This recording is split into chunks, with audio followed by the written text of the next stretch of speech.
Gärdenfors, University of Lund, Cognitive Science. Nice, really nice title, Meeting of Minds. Please, all use the audience. Thank you. I normally don't work with argumentation, but I work with semantics, the meaning of words. So what I thought I would talk about today is a problem of how we know that we talk about the same thing, and that our meanings are the same, how we can agree on meanings. So that's, I think that's a topic that really is important for argumentation, but it's not really been studied very much. I mean, there are some ideas to it. But let me start from the point of view of semantics. And there are two fundamental questions for semantics. One thing is, what is the meaning of a word or a term? I mean, if we talk about democracy or justice or whatever, take any abstract thing, how can we determine what is the meaning? I mean, this is an ontological question if we talk philosophy. What are they? And the other things, there is also an ontological question, partly. Where are they? And in the philosophical tradition, you can distinguish two main traditions. One is realism, and that's been, since Plato, that's been the dominating things. Meanings are there out in the world. The meaning of a horse is the set of all horses in the world. There's an extension and definition of meaning. And within analytic philosophy, that's been the traditional answer. But I mean, if you look at how we use language, how we talk about things and so on, how can we know? I mean, there are two main questions. What in the world are the meanings? I mean, the set of all horses, we never see them, we cannot, and there are many things we know, but we have no idea what the extension, how to learn, how to grasp the extension of words. And very closely related to this is the problem of how can we learn meanings? How can I know? I mean, if I only seen Dalmatian dogs in my life, and then I think that this is the meaning of dog, or if I've only seen white swans in my life, and then I see a black swan, will I call it a swan? I mean, how can I know what is the extension of swan, like that? So this theory, the realism, doesn't answer the question of how we can learn meanings. And when we are learning a language as a child, or when we are learning a foreign language, we have to somehow understand, we have to grasp and learn the meanings. And realism doesn't really give us a clue to that. So the second alternative is cognitive semantics, or cognitivism. And they say that the meanings are in our heads. We have mental pictures of what the horse is, we have a mental picture of what the dog is. We may have some idea what democracy or justice is, even if we can't have a picture, but we still have some ideas. But then the question is, if I talk about democracy and Nadia talks about democracy, how do we know where to talk about the same thing? Because I have my picture and you have your picture. How can we align them? And that's the problem of the meeting of minds. So that's the problem of what to talk to. And in philosophy, there is a famous criticism of this idea, and that comes from Putnam. You would be familiar. His idea is that he can't distinguish between an elm and a beech. He knows that both of them are trees, but in his mind, they are totally indistinguishable. They are just trees. He has no idea what it is. And then he says that the meaning cannot be what I have in my head. It must be something else. And he concludes by saying that meanings ain't in the head. And he goes for a kind of realistic solution to this problem. But I don't want to, I'm a cognitivist. So I want to, within the area of cognitive science, I want to find a solution to this problem. And this is the topic of the talk. Given a cognitivistic perspective, given that I think that meanings are in our heads, how can we solve Putnam's problem? That's what I want to talk about. Please interrupt me with clarifying questions or protests or whatever, whenever you like. I mean, yeah. Could Christian clarify what is the problem? Because our English is not perfect. Okay, maybe I'm talking to the screen. No, Christian, sí, sí. Que la idea es que, bueno, que hay una postura, digamos, referencialista o representacionista de que el mundo está, que el significado está en el mundo y que Bueno, que hay que la solución de Putman tiende a orientarse, inclinarse a una solución realista, pero él es un cognitivista, por lo tanto no va, digamos, a claudicar a la idea de que en realidad el significado está en la mente.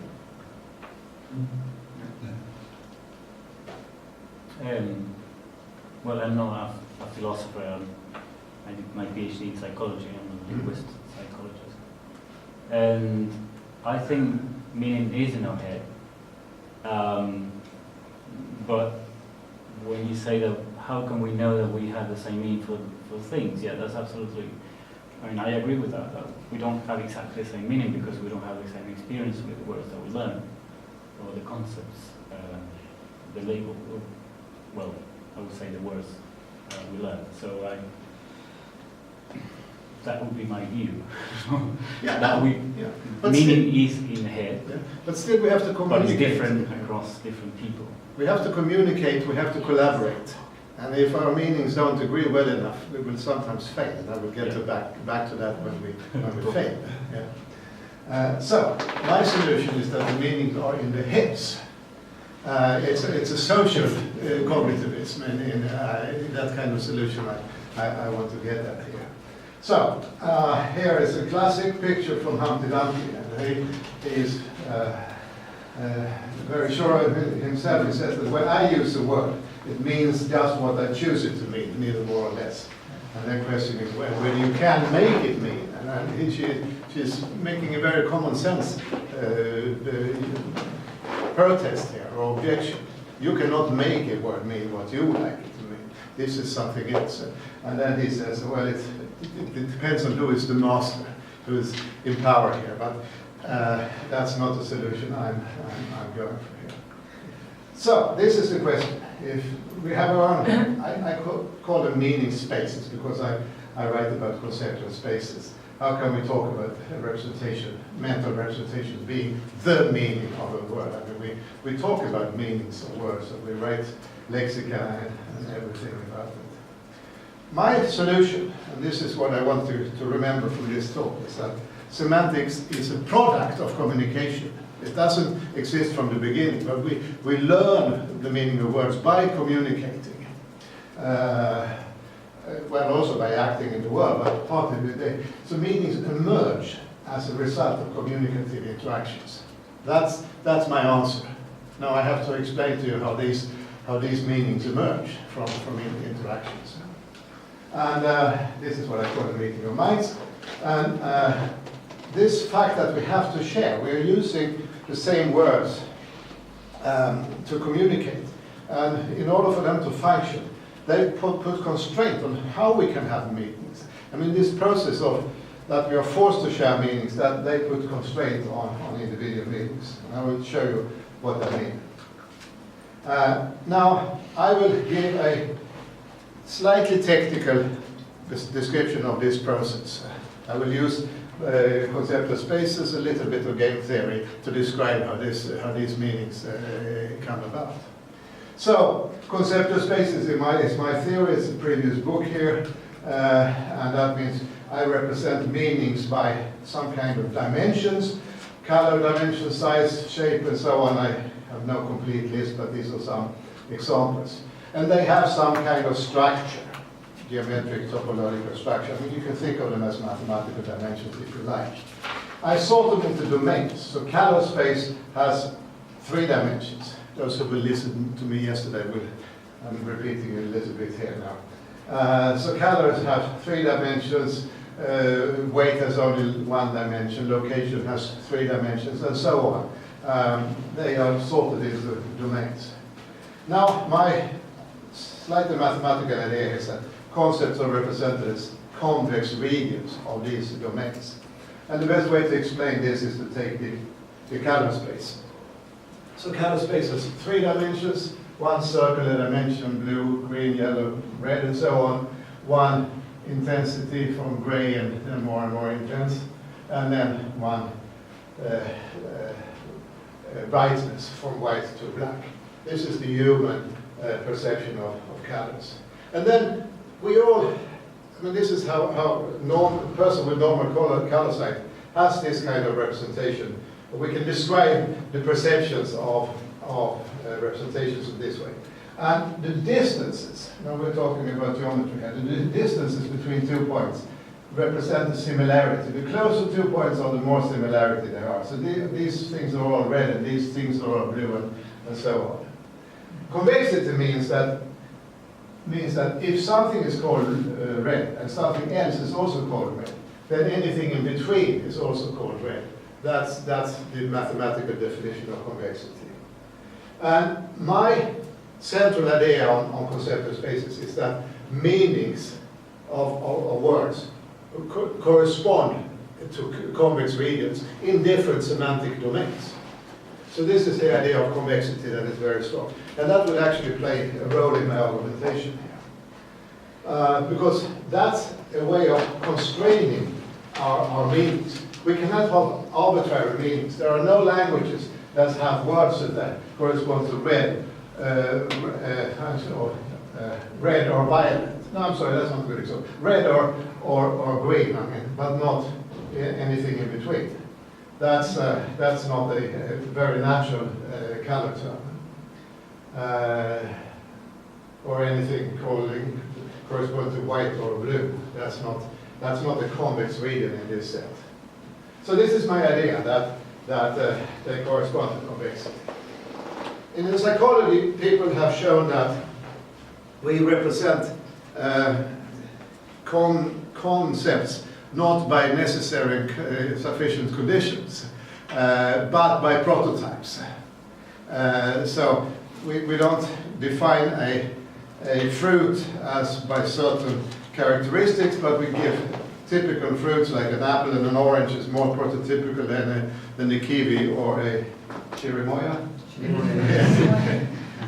which is not a typical fruit, and so on. And with furniture, a chair is a typical piece of furniture, but a telephone is not a typical piece of furniture. So it's like when you hear the word a chair, you think about a typical chair, not about a bar stool or a rocking chair or something like that.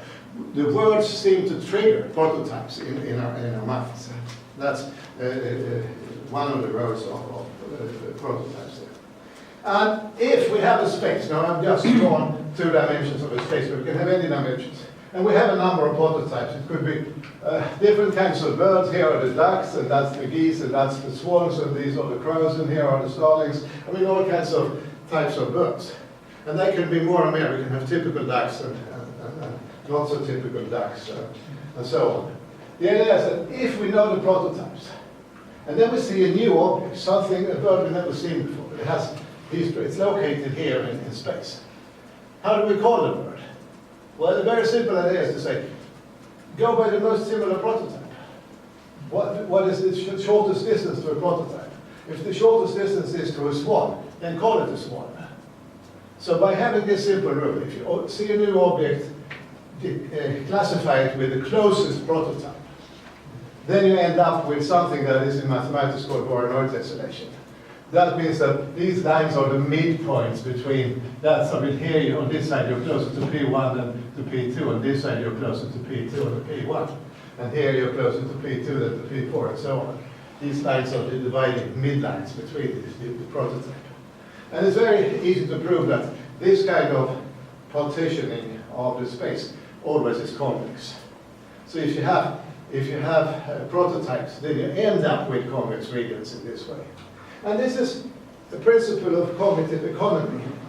Once you have the space and you have the prototype, then you don't have to remember that this bird was called a swan, but this was called a goose, because you only have to remember the prototypes. And whenever you see something new, you can measure and see, measuring your similarity and see what it's supposed to be called. This is a short story, but anyway, it shows that the prototypes is a very economic way of representing the meanings of words, because then we can use the prototypes to determine new instances we see. Okay, that's what I want to say about conceptual spaces at the time. Now we go into this meeting of minds history. And that's, I call it the fixed point semantics. I will not So this is very much like reaching an agreement on the contract. It's the same kind of process, actually. Maybe one is dominant and one is weaker in negotiation, but still you reach an agreement on the contract. And semantics is here, for me, a mapping. That if I say a word, green, and I have my meaning for green, it goes into, you listen and you go and you get some picture of green in your mind. And when you use the word green, it goes into mine. And if this process is symmetric, you would say, that is, if when I think about green, when I say green, I get the same picture when you say green, and we have this kind of fixed point in communication. Now, do we know that my idea of green, my perception, my phenomenology of green is the same as yours? No, we don't know that, and that's a classical philosophical problem. I don't have to solve it. The only thing is that we agree on this kind of mapping. Every time you say green or somebody else say green, I get the same picture. When I say green, I hope that you get. So it's a kind of symmetric mapping. Let me show you by an example how this works. And this is an example from one linguist and one philosopher, Gärdenfors and Robert van Rooij, who did a computer simulation of this process of how we get meanings. So what they had is, they have a common space. They call it the color space, but it has nothing to do with colors really. And they have this kind of space there. They're depicted as a circle, actually.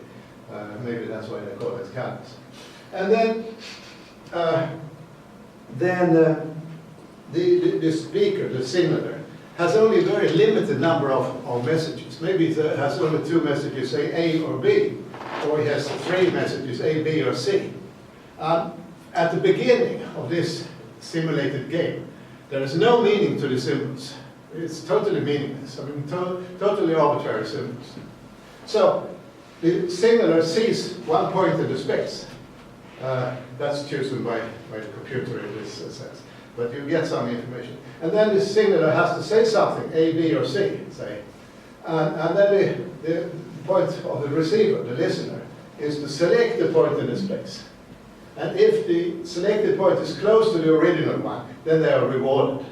So here is, well, now they have added colors, but that's part of what's important here. So after this simulation, this is the result. But at the beginning, say the computer selects this point, and then the speaker says A, and then the receiver points here. Then you get the distance is rather large. You don't get a big reward. If the receiver points here, then there's a small distance, and then they get the bigger reward. So they are rewarded in this game by where the points are similar to each other. Now they run this game, and then of course the next time it's the receiver that sees a point, says a point. The computer's chosen something for the receiver, and then the other guy has to guess, and so it goes on. And they do a simulation with thousands and thousands of iterations. And at the end, this is what I said, the computer selects the point, the signaler selects the message, the receiver selects a point in the space. And they're rewarded for maximizing the similarity here. They get more payment, so to speak, in this game if they select the points. Now, if you know something about game theory, it turns out that there is an equilibrium, a fixed point in this game. And it turns out to be a word noise translation. So the result is that after thousands of iterations, I say you have 3 messages, A, B, or C. And every time the signaler sees something in this area, he uses message A, in this area he uses message B, and in this area he uses message C. Then there is this point here is the one that minimizes the average distances in the area. So it's a kind of central point in the area. And it turns out that the best way, I mean, if you see the signaler sees a point here, then the best way for the responder is to point at this average point in the area. That's what minimizes the distances on average. Of course, you cannot guess. If there are only 3 messages, you only hear A. You don't know which point it is. But your best guess is to go for the average point here. That is what will give you the biggest reward. And I hope you see that what comes out of this is that after thousands of iterations, there are points, and they are fixed points in the sense that if the computer happens to pick this point, then the signaler will peak to that point as well in his or her space. So that would be a point that is fixed, so to speak, in the communication. And this is maybe an explanation for why prototypes are good, because they help us fix the meanings of the words.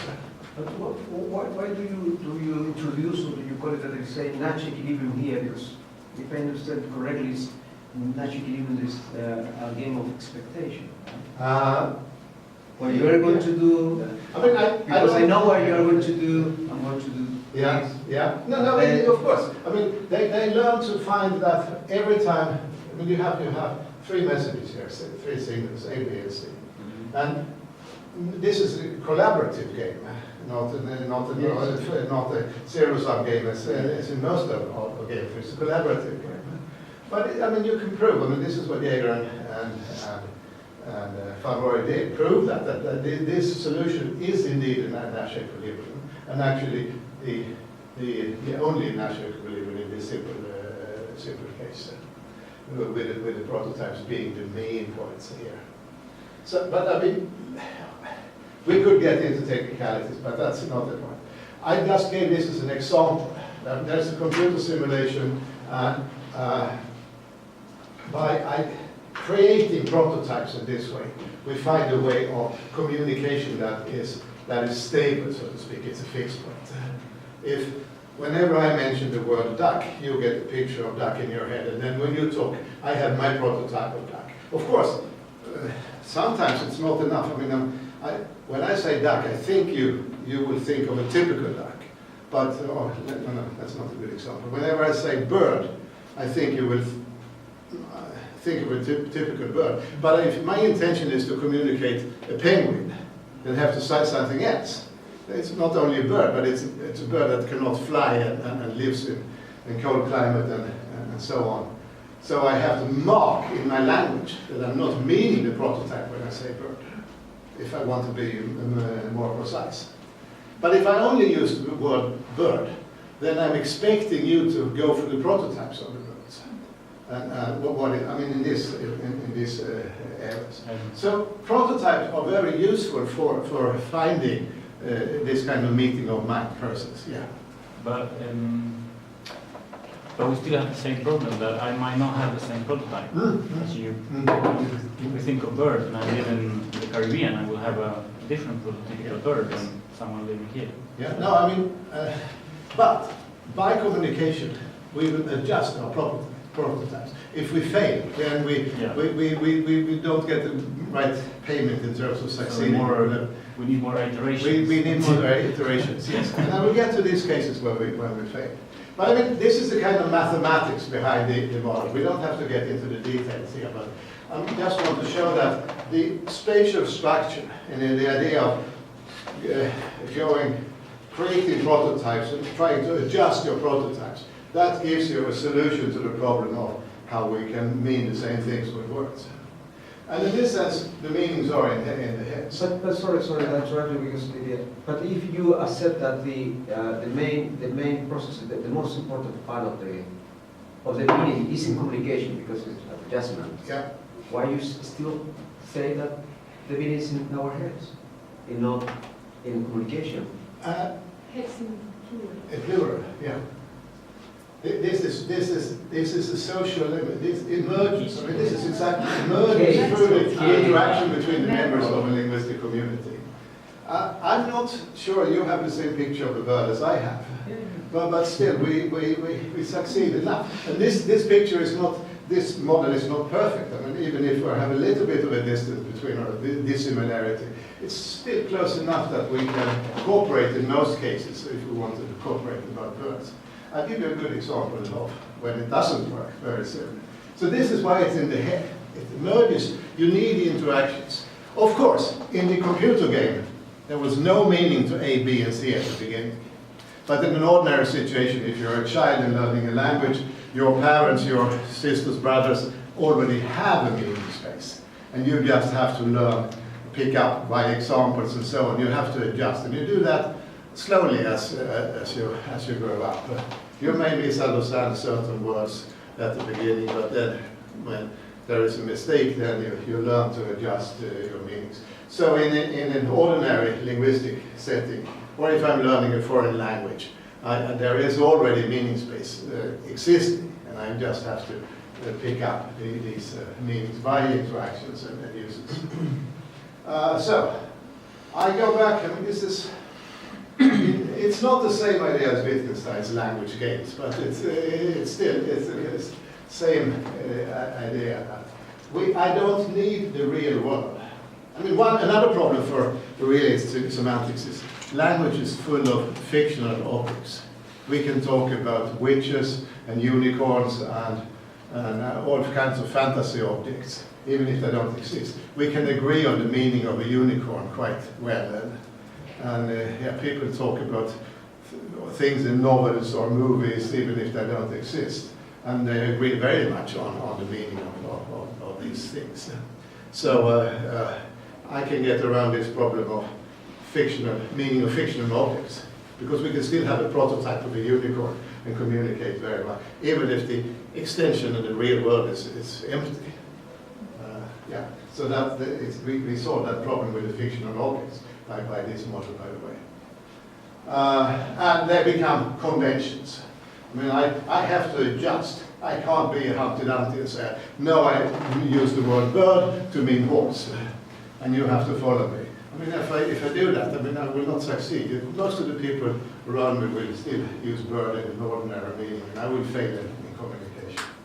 That's a convention. We have to adjust to conventions. This is just like driving on the left or driving on the right side of the road.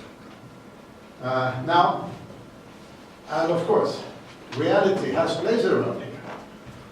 We can't get meanings totally without reality. But that is given by the payoffs, when we succeed and when we fail in communication. So that's where reality comes in. I mean, I'm not an idealist. I'm not talking about just mapping main brain content. But the reality kicks back when we fail in communication.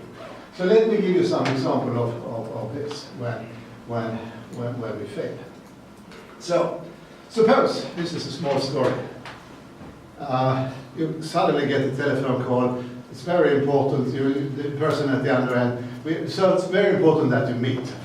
You can imagine a story like that. And you only come to the agreement, let's meet in Cambridge next Tuesday. And then the telephone line is broken. You have no option to contact this person, but it's very important. So you go to Cambridge, England in 5 days, Tuesday, 5 days, that's next Tuesday. And there's nobody there. And then a week later, you get a telephone call from Cambridge, Massachusetts. This guy has got the telephone and is expecting you there. Because he meant by Cambridge, the other Cambridge, in Massachusetts, and he meant by next week, not the 5 days, but one week extra, not the coming Tuesday, but the next Tuesday. I mean, next Tuesday is actually ambiguous. So in this way, you have two failures of communication. The location, the word Cambridge meant two different. You were not aligned in your meanings of Cambridge, and you are not aligned in your meaning of next Tuesday. Then you fail. You pay a lot of money to go to Cambridge. He maybe had paid to Cambridge, England, and the other guy may have paid a lot of money to go to Cambridge, Massachusetts. This is a cost to you, to not align your meanings. Let me take a legal example. This is a famous court case.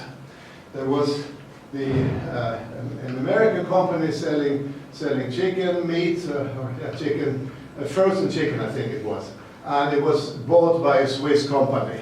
And they had a contract where the American company promised to deliver a number of tons of chicken. It was a big to the Swiss company, frozen chicken and so on, and it was an ordinary contract. But it turned out that when the Swiss received these sendings from packages from the United States, some of the chicken were very big, 3 kilos. And they thought, this is not a chicken, this is a hen, they thought. So they sued the American company for not delivering chicken. So this was a court case that depended on what is the meaning of a chicken. Is it a young hen, or is it a hen of any size? That's the yeah. This is a real case, and the American company won because it was, I don't know, in the American meaning of chicken, chicken is a hen of any size, and for the Swiss it was not, and they had thought that chicken meant a fairly small bird and a younger bird. So this is a case where the meanings of chicken are not. But the court was in America? Or? I think it was in America, yeah. Because this was the contract was set up under American law. I mean, this is, I guess, the crucial point for this example here. You can look it up. I mean, I haven't studied the details, but this is a famous case of really trying to. What is the meaning of a chicken? I mean, we think we know what a chicken is, but. Of course, there are differences there. So this is a real case. And then for philosophers, there are cases like this. I mean, I don't want to get into this. The problem of intentional identity.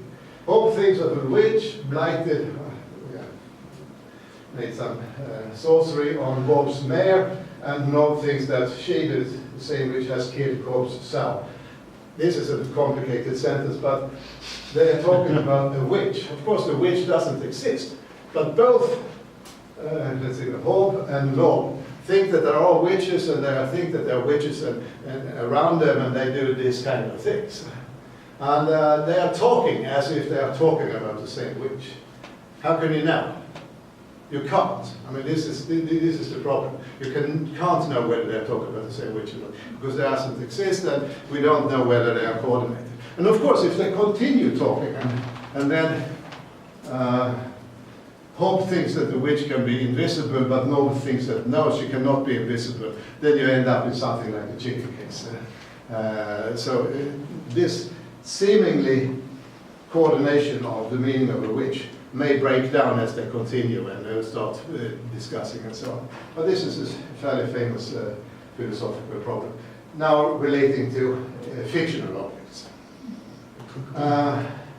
So, sometimes the communication doesn't work, as I've tried to give you an example. How can you repair a thing like this? Yeah, of course. I mean, if you discover that we have a, well, I forgot to say that in political discussions, I mean, there is very often people are talking past each other because one means one thing with democracy and another means another thing with democracy, or one person means something by illegal immigration and another person means something by illegal immigration, and they don't want to understand each other very often in political. So that's not a collaborative argument. But suppose we want to understand each other, we want to agree on what is meant by democracy or justice or immigration or whatever we are talking about. How can we, if we discover that we mean different things, how can we do it? Yeah, of course, we can argue, we can discuss, and we can realize that we have different meanings, and then maybe we can find an agreement, maybe not. I mean, this is really part of everyday discussions, this kind of repair. I want to finish by showing that this kind of repair is part of a system of communication. And I have this triangle from a former PhD student of mine, Simon Winter, who wrote this, showing that there are levels of communication. On the lowest level, praxis, if you have one need to coordinate, need to cooperate, there are situations where everything works well. I do my business, you do your business, we don't have to talk. I mean, if we are doing ordinary, everyday things, you do the dishes, I do the vacuum cleaning. I mean, we don't have to talk if we live together, because we know that this is the standard thing. So if praxis functions, then everything is fine. But then sometimes it fails. I want you to do something and you don't do it. I expect you to do something. Think of Wittgenstein's language games with a bricklayer and an assistant. The bricklayer says, give me 2 big bricks. That's instruction. Because the assistant doesn't know what the bricklayer needs for the next step in the construction and so on. So instruction is then something you give when you when the other collaborator doesn't do what you expect him or her to do. Then you need an instruction. Then you are on the level of imperatives here. Then there is another level, and that is coordination of common ground. And maybe some of you know Herbert Clark's notion of common ground. And that means that we are updating our pictures of the world. I'm not telling you the meaning of chicken, but I'm telling you that there are 3 chicken in the freezer. That's an updating of common ground. And Herbert Clark says that these are the steps that we use in establishing such a common ground. In a conversation, I've been shopping, you don't know what I put in the fridge, I tell you this. And we accumulate the shared information by adding to it with each utterance. So he analyzes discourses, discussions in terms of how we help updating our knowledge of the world. I mean, what's happening around us, what I know, what you know, and so on. And finally, we find this the common ground. And we design the utterances so that the addressee can identify what's to be added to the common ground. But this is on this level. This is information about the world. That will help you coordinate. If you are the one doing the cooking, you will have to know that I bought chicken and put in the refrigerator. So this is a way, it's not an instruction. I'm not telling you to cook chicken tonight. I'm telling you that there is chicken. And then I expect you to, maybe you cook chicken tonight to do it, but I'm informing you. So this is the coordination of common ground. And the most advanced level of communication is this coordination of meaning. And that's what I've been talking about today. When we can't form a common ground because we don't mean the same thing with the words. And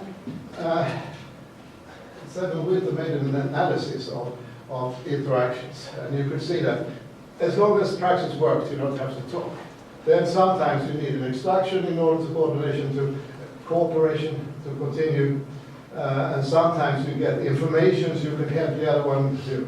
And very seldomly, but sometimes, there was a coordination of meaning. He had interactions, example. Okay, a very good example he was doing is that you have a computer at home, it doesn't work. You call a support center. I mean, so as long as the computer works, you don't have to do anything, there's no communication. But then it breaks down. And then the support center, I mean, there is a break, and you go up. And the support center may give you an instruction. Please restart the computer. And then you do it, and maybe it works, maybe it doesn't. If it doesn't work, you have to say,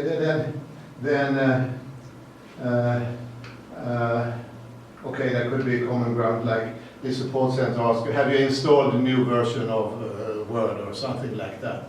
And then you said, no, I haven't, and then you have to do that. I mean, it was a question, and you're coordinating your common ground about the computer.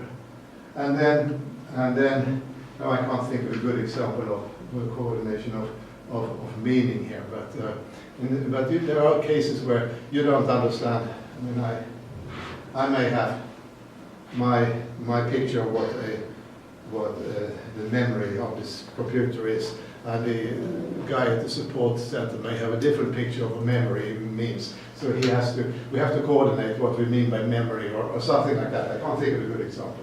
But I mean, this is a typical case of a conversation where you can find all these steps. So an argumentation involves all these levels. And I think that in general, this level has not been studied very much. So that's why I've been looking at it and tried to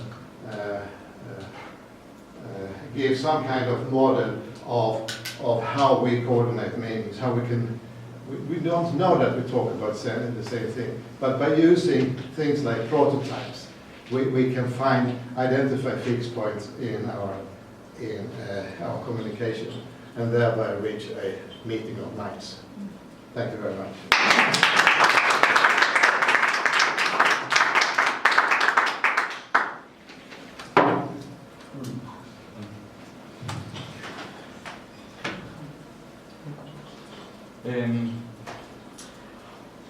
I think you mentioned something about learning as well, but you didn't go beyond explaining what we already know. So we follow on your perspective on meaning, prototype theory. Then how would be the best way to learn new meaning? By showing someone the prototype and say it's something like this. Do you have a racing or something? Who's the teacher professional? Yeah, who's? I need to draw now. Oh, thank you. That's well prepared. I use myself as the rest. Okay. I'm not a teacher, I'm a researcher. So, let me tell you a story. I mean, this is a simplification on how children learn meanings. So, this is bird space. There are different kinds of birds. And you're bringing your 2-3-year-old daughter to the pond in the park in the town.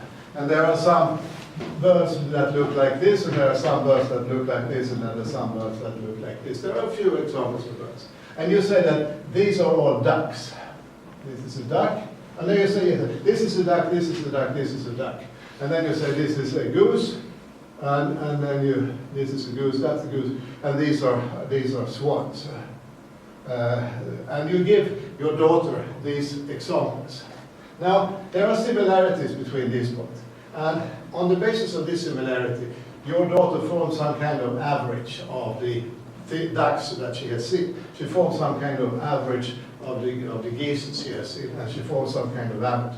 These averages of the examples you have seen function as prototype for her.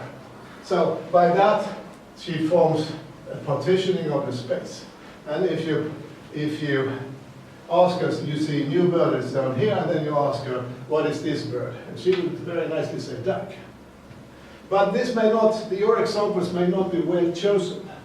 There may be something up here that is a duck, a mandarin duck or whatever.